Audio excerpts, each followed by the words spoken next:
이 시간에는 하나님께서 정말로 원하시는 교회의 모습, 하나님께서 정말로 원하시는 성도의 모습으로 우리가 평상시에 늘 기억하고 기도해야 될 내용이 무엇인가 하는 것을 오늘 십계명의 말씀을 통해서 살펴보도록 하겠습니다.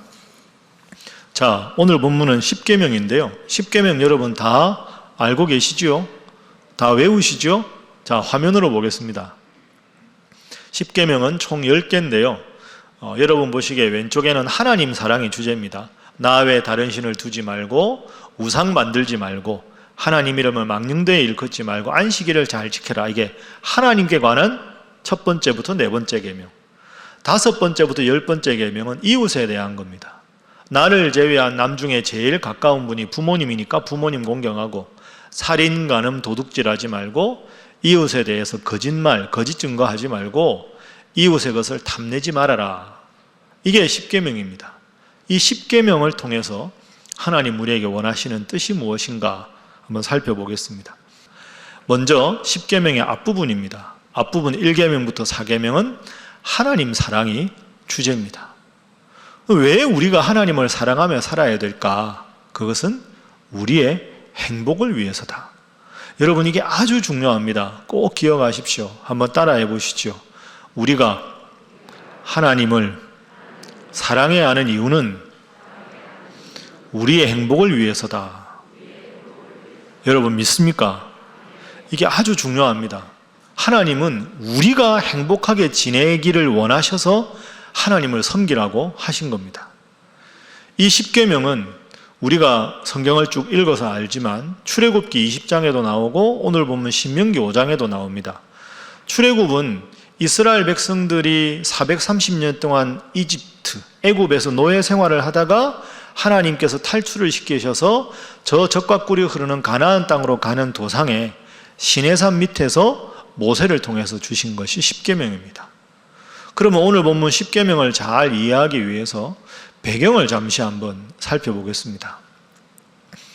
여러분, 우리가 일본의 치하에서 36년간 통치를 당했는데도 얼마나 일제의 잔재가 많이 남아 있습니까? 그런데 무려 430년 동안 애굽의 노예 생활을 이스라엘 백성들이 했습니다. 애굽의 왕의 이름이 바로지요. 파라오. 근데 애굽 사람들이 섬기는 신이 무슨 신입니까? 태양신입니다. 태양신. 그래서 바로는 스스로를 태양신의 아들이다 이렇게 스스로를 생각했고, 모든 사람을 자기를 보면서 그런 신적인 존재로 인정해 주기를 바랬습니다.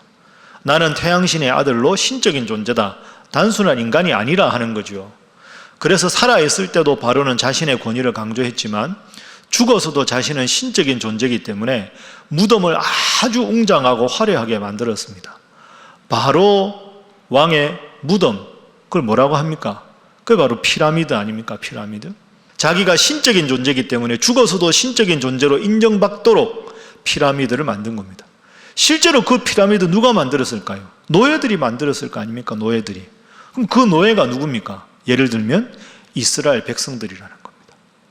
지금부터 3500년 전에 그 큰 구조물을 만들다 보니 얼마나 위험했을까요? 얼마나 많은 노예들이 죽었겠습니까? 그 노예 생활을 무려 430년간 한 사람들이 이스라엘 백성들입니다. 나는 신의 아들이다. 신적인 존재니 이 거대한 무덤을 만드는 것이 마땅하다. 신의 이름으로 노예라고 불리던 이스라엘 백성들의 목숨을 무참하게 뺏어가던 것이 비참한 노예 생활입니다. 그게 무려 430년입니다. 그런데 하나님께서 그들을 구출해 주셨습니다. 그리고는 하나님께서 주신 것이 십계명입니다. 십계명 중에 첫 번째 계명 다 외우시죠? 네. 신명기 5장 7절입니다. 자, 함께 한번 읽어봅니다. 시작. 나 외에는 다른 신들을 내게 두지 말지니라. 아멘. 그러니까 여러분, 이런 역사적인 배경에서 하나님이 나 외에 다른 신을 내게 두지 말라 말씀하신 겁니다. 그러니까 이 말씀은 이런 뜻이 아닙니다. 내가 너희들을 출애굽시켰지, 그러니까 내가 너희에게 베푼 은혜가 있으니까 나를 섬겨, 다른 신 섬기면 안 돼, 그런 속 좁은 하나님이 아닙니다. 하나님이 십계명을 주신 근본 의도는 이런 것입니다. 너희가 지금까지 430년 동안 신의 이름으로 너희를 그렇게 고통스럽게 하고 너희가 죽어도 아무 이의를 제기할 수 없었던 이유는 신의 이름 때문이다. 신의 이름으로 너희들이 죽어갔다. 이 세상의 모든 신들은 다 그러하다. 불행을 주는 것이 신이다. 너희를 이 세상에 창조하고 너희를 지금까지 인도하고 너희를 앞으로 가나안 땅으로 인도할 너희에게 행복을 줄 수 있는 유일한 신이 나 하나님이다. 그러니 행복을 보장해 줄 수 없는 엉뚱한 이방신을 섬기지 말고 너희에게 행복을 줄 수 있는 유일한 신 나 하나님만 섬겨라. 나 외에 불행을 주는 다른 신들을 섬기지 말아라. 왜? 나만이 행복을 줄 수 있으니까. 이것이 하나님의 근본적인 뜻입니다. 나의 행복을 보장해 주실 수 있는 분이 유일하게 하나님이시다. 이 고백이 여러분 모두의 고백이 되시기를 주님 이름으로 축복합니다. 그러니까 하나님은 우리의 행복을 위하신다. 그 근거를 하나를 더 생각을 해보겠습니다. 오늘 본문의 9절과 10절 말씀 화면으로 한번 보시죠. 하나님이 말씀하셨습니다. 그것들에게 절하지 말아라. 저 그것들은 우상입니다. 하나님 아닌 다른 신들에게 절하지 말고 섬기지 말아라. 나는 질투하는 하나님이다. 나를 미워하고 우상을 섬기는 자의 죄를 갚겠다. 아비로부터 아들까지 3, 4대까지 우상 숭배자들을 벌주겠다. 10절이 중요합니다. 자, 10절 함께 읽지요. 시작. 나를 사랑하고 내 계명을 지키는 자에게는 천대까지 은혜를 베푸느니라. 아멘. 여러분, 하나님 외에 다른 신을 섬기면 3, 4대까지 하나님이 벌을 주시는데 하나님을 잘 섬기면 몇 대까지 복을 주신다고요? 천대까지 복을 주신다는 거예요. 만약에 하나님이 속 좁은 하나님이면 나를 섬기면 내가 한 3, 4대까지 봐줄게. 우상 섬기기만 해봐. 1000대까지 벌을 줄 거야. 하나님 그러실 텐데 그런 하나님이 아니시다. 하나님은 우리가 잘 되고 행복하기를 바라신다. 따라하겠습니다. 벌은 3, 4대까지, 복은 1000대까지. 그렇습니다. 하나님을 잘 섬겨야 되는 이유는 우리의 종교적인 의무감이 아니라 내가 행복하기 위해서.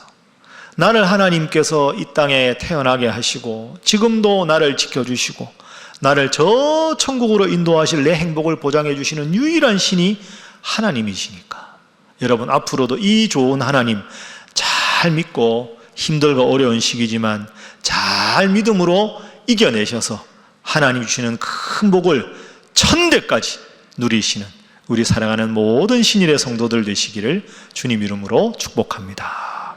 1000대까지 복을 누리는. 그래서 하나님에 관한 내 계명은 우리의 행복을 위한 것이다. 자, 그러면 이제 10계명의 두 번째 단락으로 넘어갑니다. 5번째부터 10번째까지는 이웃사랑입니다. 이웃사랑도 무엇 때문에? 우리의 행복을 위해서다 하는 거죠. 자, 5번째 계명부터 화면 한번 보시죠. 5계명이 부모님 공경하고 살인, 간음, 도둑질하지 말고 이웃에 대해서 거짓말하지 말고 이웃의 것은 탐내지 말아라. 다 이웃 사랑하며 살아가라. 이런 뜻입니다.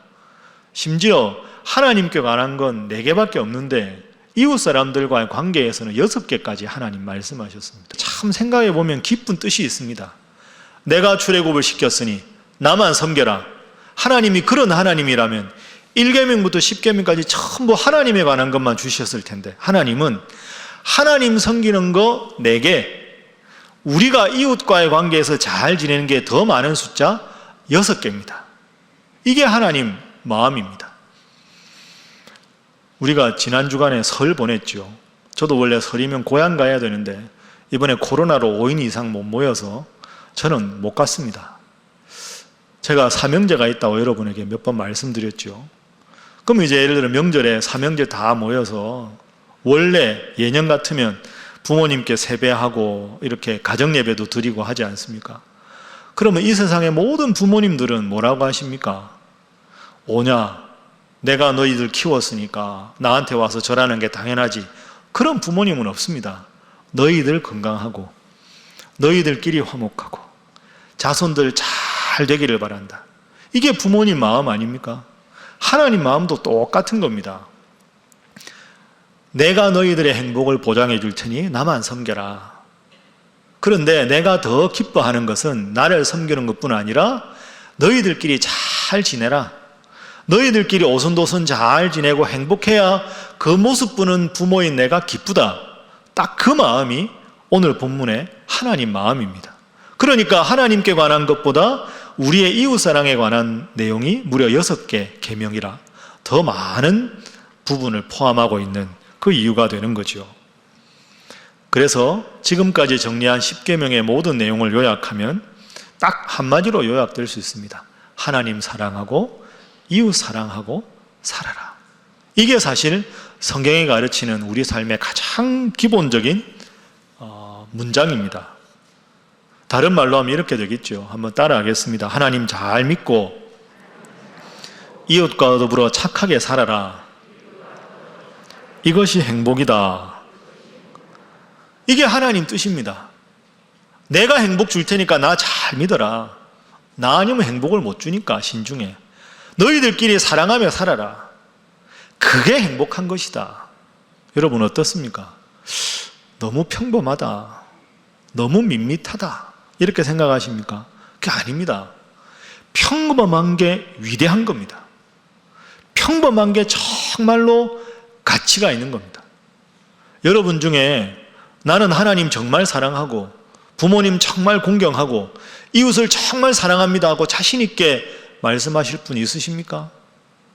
익히 들어서 익숙이 않은 것 같지만 이걸 잘 실천하는 게 그만큼 어렵습니다. 여러분 가장 좋은 교회가 어떤 교회일까요? 하나님 잘 섬기는 교회가 제일 훌륭한 교회 아닙니까? 평범한 교회가 제일 좋은 교회입니다. 그리고 이웃 사람 사랑하고 살아가는 것, 착하게 살아가는 것, 그것보다 훌륭한 게 어디 있습니까? 그래서 10계명 전체를 요약해서 제가 설교 제목을 이렇게 잡았습니다. 따라하겠습니다. 평범한 교회, 착한 성도. 이게 10계명의 뜻입니다. 하나님 잘 섬기고 기본에 충실한 평범한 우리 신일교회가 되고, 여러분들이 오늘 본문 말씀처럼 이웃사람 사랑해서 참 저분은 선하시다, 착하시다, 알고 보니까 신일교회 성도더라, 이렇게 살면 되는 것이죠. 그래서 이제부터는 이 두 가지를 좀 더 자세하게 한번 살펴보겠습니다. 먼저 평범한 교회, 하나님 앞에 평범한 교회입니다. 코로나가 와서 삶이 엄청나게 바뀌었습니다. 모두들 변화를 이야기합니다. 여러분, 변화는 필요합니다. 수용하고 바뀌어야 되죠. 그러나 변화를 말하기 전에 현재 내 상태가 어떤가 하고 정확하게 살펴보는 것이 변화를 말하는 것보다 우선되어야 합니다. 여러분 어떠십니까? 코로나19가 오래 계속되니까 그 전에 예배당에 와서 예배드리는 게 수십 년 일상이었는데, 예배당에 나간다는 게 얼마나 감사한지 모른다, 그런 생각 하시지 않습니까? 주일날 한번 예배드리는 게 참 평범한데 이게 얼마나 위대한가, 우리는 직접 그동안에 경험을 했지요. 주일날 와서 하나님 앞에 헌금하는 것 지극히 자연스러웠는데 경제적으로 너무 타격이 있고 압박을 받고 힘들다 보니까 하나님 앞에 헌금하는 것이 때로는 힘들고 부담스럽지 않습니까? 하나님 앞에 열심히 시간을 내서 헌신하고 섬기는 것 기쁨이었는데 코로나19 때문에 더 많이 위축되고 있지는 않습니까? 그래서 내가 지금 이 코로나19를 겪으면서 하나님을 향한 믿음이 더 약해지진 않았는가? 하나님을 사랑하는 마음이 더 식어지진 않았는가? 우리가 깊이 생각해 보아야 합니다. 이 질문에 자신 있게 대답하지 않은 채로 변화를 말하다 보면 이도 아니고 저도 아닌 아주 얄궂은 모습의 교회와 성도가 될 수도 있는 것입니다. 여러분, 제주도에 가면 제가 늘 방문하는 곳이 있습니다. 제주도에 가면 우리가 3년 전에 말씀과 함께 2년차 제주도 갔을 때도 가봤는데요. 제주도 대정읍에 가면 추사관이라고 있습니다. 추사 김정희 선생, 조선 후기에 훌륭한 과학자고 문인이고 철학자였던 추사 김정희 선생이 조정의 미움을 사서 억울하게 유배를 갑니다. 제주도까지 갑니다. 조선시대에 보면 유배 가는 거리에 따라서 그 사람의 형벌이 정해집니다. 좀 가까운 것 같기도 하는데요. 제주도까지 유배 갔다는 건 조정에 대역죄를 지은 사람이 제일 멀리 가는 겁니다. 조선시대에 제주도까지 유배 간 사람이 대략 한 200여 명 정도가 되는데 몇 년 살다가 다시 조정의 부름을 받기도 하는데 추사 김정일 선생은 무려 9년 동안 제주도 유배 살이를 합니다. 그러다 보니까 추사 선생과 그렇게 가까이 지내던 지인들, 제자들 이런 사람들이 추사 선생이 제주도로 유배를 떠나고 나니까 다 관계가 끊어져 버렸습니다. 조정에 죄를 지은 사람과 지인이다, 그의 제자다라는 평가를 받기가 부담스러웠던 거죠. 관계가 거의 다 끊어졌는데 그 중에 유독 이상적이라고 하는 사람이 있습니다. 이 추자 선생의 제자인데요. 이 이상적이라는 사람은 양반도 아닙니다. 청나라에 자주 왔다 갔다 할 때 통역을 해주는 역관이었습니다. 중인 계급의 역관이었는데 이 이상적이라는 제자는 끝까지 추사 선생을 존경하고 그를 살뜰히 보살펴 줍니다. 추사 김정일 선생이 얼마나 이 제자가 고마웠겠습니까? 그래서 어느 날 그림과 글을 하나 써서 선물로 줍니다. 그 선물로 준 작품이 뭘까요? 여러분이 잘 아는 세한도입니다. 세한도. 저 세한도를 잘 보면 논어자 한 편의 한 구절을 추사 선생이 써 놓았습니다. 그 구절은 세한 연후에 지 송백지 후 조야니라 하는 글귀입니다. 세한, 날씨가 아주 추워진 연후에야 지 알게 된다. 소나무와 잣나무가 늦게 시든다 하는 걸 알게 된다. 여러분, 소나무와 잣나무는 아무리 추워도 푸른 빛을 그대로 유지하지요. 그러니까 주사 선생의 제자 이상적에게 저 세한도를 선물한 의도는 내가 제주도에 귀향살이 오래 하니까 다들 등을 돌렸는데 그대는 여전히 나를 존경하고 나를 잘 대해주니 이렇게 내 인생에 추운 세한이 온 그 연후에야 나의 참된 제자가 그대라는 걸 알게 되어 기쁘다. 그런 마음으로 이제 저 글귀를 써서 준 것이지요. 그래서 여러분, 아까 보셨던 추사관이 사실은 저 세한도의 그림을 그대로 본따서 만든 겁니다.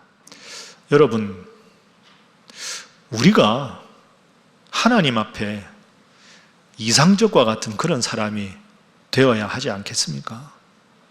외적으로 코로나가 오고 생활에 무리가 오고 타격이 오고 하나님 섬기는 게 힘들어진다 하더라도 그런 외적인 환경과 관계없이 변함없이 하나님을 사랑할 수 있는 그런 이상적과 같은 성도, 하나님께서 이 시대에 우리 성도들에게 원하는 그런 모습이 아니겠습니까? 이런 코로나19의 광풍 속에서도 여전히 변함없이 하나님 앞에 모여서 열심히 기도하고 하나님 주시는 본질에 충실한 교회, 그게 평범하지만 위대한 하나님 원하시는, 찾으시는 그런 교회가 아니겠습니까? 기본이 바로선 평범한 교회, 평범하지만 하나님께서 주목하시는 교회, 우리 신일교회가 그런 교회가 되어야 할 줄로 믿습니다. 그런 교회는 어떤 교회일까? 그런 성도는 어떤 성도일까? 예를 몇 가지 들어보겠습니다. 예배 드리기 전에 성도들이 예배를 통해서 하나님 주실 은혜를 간절히 기도하며 깊이 기도로 예배를 준비하는 교회, 예배를 드리는 성도들의 모습이 정말로 정성을 다한 바른 몸가짐과 마음가짐으로 하나님께서 받으시는 예배를 드리는 교회, 설교자가 철저하고 정성껏 말씀 중심으로 단어 한 글자까지 세심하게 정성을 기울여 하나님 말씀을 준비하는 교회, 기도자가 한 주간 정성으로 기도를 준비해서 온 성도들이 기도를 들으면서 마음으로 기꺼이 아멘하며 하나님께 상달되는 기도가 있는 교회, 예배의 찬양과 예배 모든 순서 하나하나에 정성과 헌신이 있는 교회, 예배를 마친 후에 하나님 주신 은혜 감사해서 자기도 모르게 입가에 환한 미소를 짓고 예배당을 나가는 성도들, 그리고 그 성도들의 일상이 평범한 일상이 예배가 되는 빛과 소금이 되는 성도들이 있는 교회. 사랑하는 우리 신일교회 성도 여러분, 우리 신일교회가 이런 교회, 평범하지만 하나님 잘 섬기는 교회가 되어서 이런 코로나19의 강풍에서도 변함없이 하나님께서 주목하시는 교회, 바로 그 교회가 될 수 있도록 여러분 더 기도하고 노력해 주시기를 주님 이름으로 축복합니다. 자, 그럼 이제 마지막으로 우리 성도들은 이런 교회가 될 뿐 아니라 어떤 성도가 되어야 하는가 생각해 보겠습니다.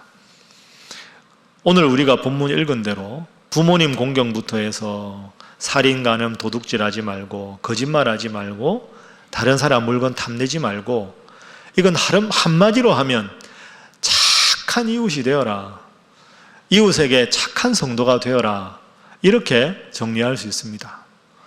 여러분은 어떻게 생각하십니까? 착하다 하는 말, 아유 목사님 착하게 사는 건 교회에서나 통용되지 세상에 나가서 착하면 당합니다. 세상에서는 영악하게 살아야죠. 영악하게. 착한 걸로 안 됩니다. 혹시 여러분 그렇게 생각하십니까? 아닙니다. 여러분이 틀린 겁니다. 세상에서 착하게 살아야 합니다. 왜? 하나님이 우리를 살펴보고 계시기 때문입니다. 기업도 마찬가지입니다. 여러분 착한 기업이 잘 됩니다. 착한 기업이 돼야 기업이 정말로 복을 받습니다. 여러분도 인간관계 할 때 어떤 사람들 좋아하십니까? 착한 사람이 좋잖아요. 마음 따뜻한 사람. 그런 사람 만나면 괜히 마음이 행복하고 좋지 않습니까? 사람이 따뜻한 마음이 움직이는 겁니다.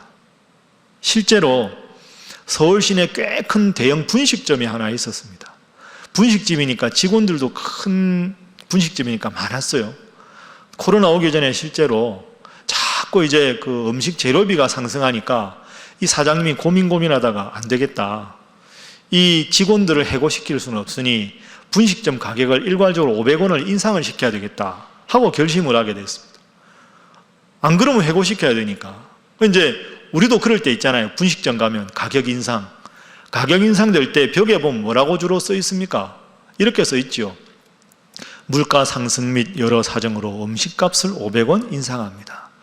여러분 저거 보면 밥맛이 있습니까? 세상에 안 오르는 건 내 월급밖에 없네. 이러고는 그냥 먹으면서도 찝찝하고 다시는 안 와야 되겠다, 이제 뭐 이걸 또 500원을 더 주고 먹어, 이런 마음이 들 거 아닙니까? 그 사장님이 그런 생각을 하게 된 거죠. 음식이 맛있고 와서 행복해야 되는데 와서 먹으면서 이 손님들이 짜증나면 안 되겠다. 그럼 어떡하나? 직원들을 해고시켜야 되나? 그럴 수는 없잖아요.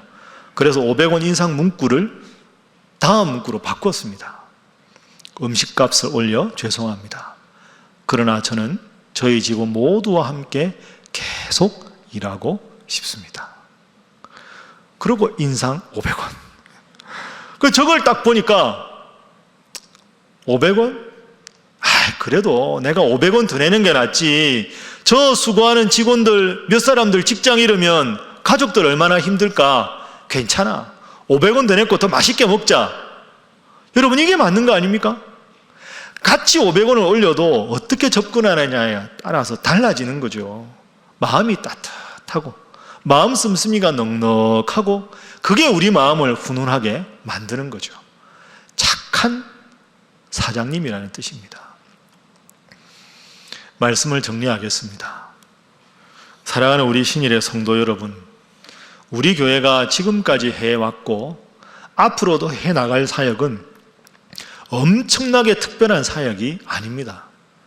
예배 잘 드리고 하나님 사랑하고 이 동네 어려운 분들 잘 도와드리고 열심히 다음 세대 양육하고 열심히 선교사님들 위해서 기도하고 후원하는 일, 참 기본적인 일 같습니다. 그러나 여러분 꼭 기억하십시오. 개혁은 기본에 충실한 게 개혁입니다.